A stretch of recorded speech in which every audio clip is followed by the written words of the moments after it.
Crack-a-lackin' big dogs. Welcome back to the channel, and what we have here today is an iPhone 7 phone unboxing slash review for y'all. Just got it, came in the mail. I had the 6S upgraded because I needed more storage on my phone. 16 gigabytes just ain't cutting it, not in this economy, man. So I'm gonna open her up. Let's take a gander.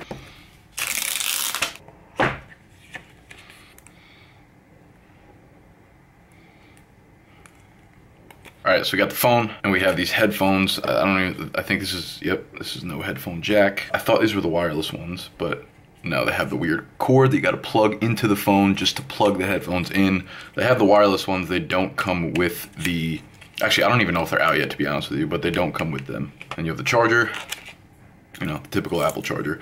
I have like 7 of these, but you can never have so many because they fucking break all day. That's everything in the box. So I'm gonna get her activated. What's crack-a-lackin' big dogs? Today we are back with another product review. Been using it all day, and I wanna share my thoughts with you because I'm sure a lot of y'all are trying to decide, you know, do I want a new phone for Christmas? Do I want the 7? Do I wanna wait for the 7S? Do I wanna get a Galaxy? Whatever you guys are into, whatever. I'm gonna break it down for you. My new iPhone 7 review. All right, so start off with the display, the screen. If you're rocking an iPhone 6S or a regular 6 right now, it's almost identical. The screen is the same exact size. It's 4.7 inch display. I have the regular iPhone 7. I did not get the Plus. I've never had the Plus. That's just like way too big. It's like obnoxious. I would never get the Plus.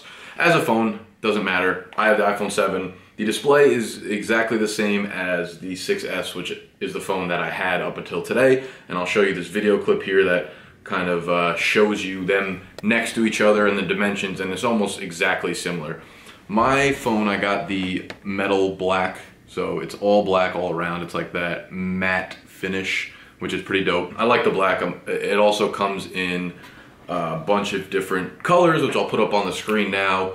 So you have a pretty good selection for those. As usual, you know, Apple always has a nice selection of colors. I always go with black, but it's up to you. Now, the reason that I got the new iPhone 7 was because I stupidly got the iPhone 6S with a storage space of 16 gigabytes. And the 16 gigabytes it's just not enough space for me to keep all the nudes I get. Just kidding. Send nudes. Relax, I'm joking. Every single day I get that message pop up on the screen that says you have no more storage left on your phone, delete your apps, delete your music, delete your photos. I'm like, yo, this is so stupid. What is the point of the phone if I can't use it? So I needed to upgrade my storage, which was the main reason that I got the new phone in the first place. This iPhone 7 comes in 32 gigabytes, 128 gigabytes, and 256 gigabytes. I was like, fuck it, I'm going big or going home. So I went 128 gigabytes for my new phone, as opposed to the 16 gigabytes, which if you're gonna take away anything from this, you need to go big. If you have to pay a little bit extra to make sure you have enough memory in your phone, it's absolutely worth the extra $100 to, you know, upgrade from a 32 to a 64, 64 to 128 if you need more room. So I went with the 128 and I'm happy thus far. I mean, I've only been using this for the day, so it's been maybe like 8-10 hours with the phone. Now the new iPhone 7 does have a new processor. I honestly didn't write down the name. I don't know the name. I'm a normal person. I'm sure you're a normal consumer. You don't need to know the name of the dual core processor, Haswell i4 2017, like, you know, all that, these crazy ass names. You don't need to know the name of the processor. They put a new processor in. The question you need to know is whether or not it's faster. Is it more effective? Is it more powerful? Is it worth paying the extra money for this new processor? From what I've noticed so far from using it, it's not noticeably different on different things. Supposedly the new processor is supposed to be used, you know, in coinciding with the apps, and these apps need to be able to function with the processor, and they haven't made updates. You know, they rolled out this new processor and the apps aren't up to date. They're not, you know, updated to be able to work with the new processor. So in terms of like, it's there, but it's gonna take time for the apps to update and be able to actually use it to its full effect.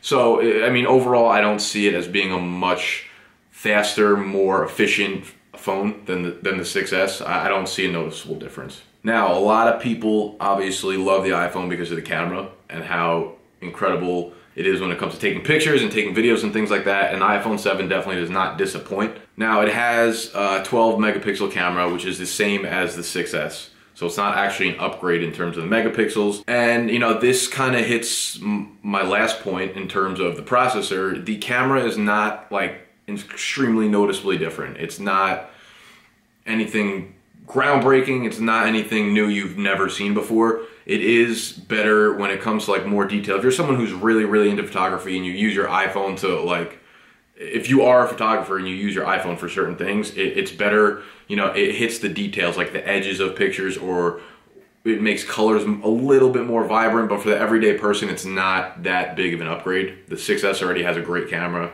In terms of video recording, it has 4K, and the 6S also did. I didn't even know that up until today, to be honest with you.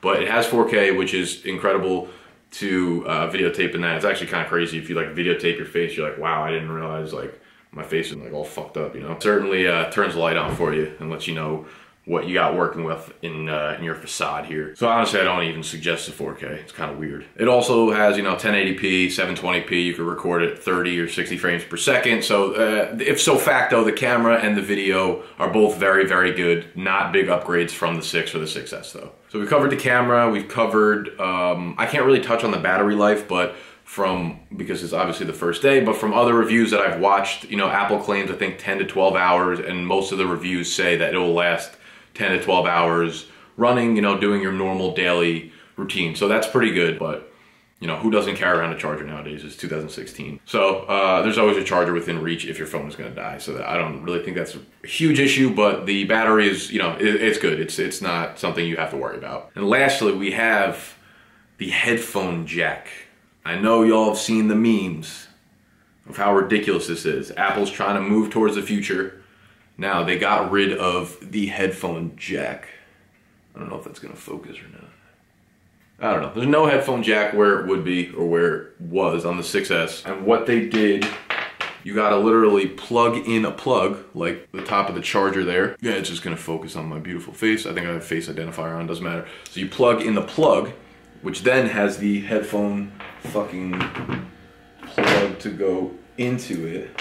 Oh wow, you know what? I'm an idiot. I just realized that. The ones that they come with, the regular Apple headphones, has the plug to go into it. It's like the regular charger output, the one that has, it's like this little skinny one, and it goes right into it. And I didn't even realize it did that, but I guess for other ones that don't have the, like the charger thing, charger end, you have to plug into here, which plugs into the phone. So for the ones that they give you originally with the phone case, obviously, those will go into your headphones. But you know, if you're anything like me, these shits do not fit in my ear. They just don't stay in. They never have. The Apple ones are just, they're not for me, man. I don't know. I got Will Smith ears going on over here. Maybe that's the problem. My shit's all kind of fucked up. These aren't for me. I wouldn't be using them. But to be honest with you, if you're not already using Bluetooth wireless headphones, you're fucking up. So you need to get on. That's a whole nother subject, but wired headphones, once you go to Bluetooth headphones, you never go back. And for the most part, that's gonna wrap it up. I wanted to make this video quick. I'm not gonna get into all the details because like I always say, this is normal reviews for normal people. You don't need to know all the text and specs, all that bullshit. You just need to know, is it worth the upgrade? Is it faster? Is it better? I would say in terms of how the phone works, you know, efficiency and power, I haven't seen a noticeable difference from the 6S to the 7. Camera, I do see a slight improvement on the 7. I guess overall, I would not have made the upgrade if I didn't need the space. If I didn't need, knowing what I know now, if I didn't need the extra gigabytes on my 6S, I would not have made the upgrade to the new phone. Not getting into the price points because I know everyone from different plans pays differently. I traded in, or I'm gonna be trading in my iPhone 6S, which gets me money back onto what I paid for it, you know, and they do monthly plans, so it's not even like a full price. But you know, think before you spend a lot of money on this, because I don't think it's something that you need if you're a real techie. I would wait for the 7S or the 8 maybe, or go with a different phone if that's what you prefer. Yeah, so think before you spend your money, or if you're like 8 or 10 years old, think before you spend your parents' money. That's a review. That's going to wrap it up. If you enjoyed, as always, give that thumbs up, subscribe, share, do whatever you got to do to get your boy global. Go follow me on Twitter. I have all my social media linked down below. Go check out the website, all that good stuff. Good luck in all y'all fantasy playoffs if you're in the playoffs. And if you listen to me this year, then you definitely are probably not. So, peace.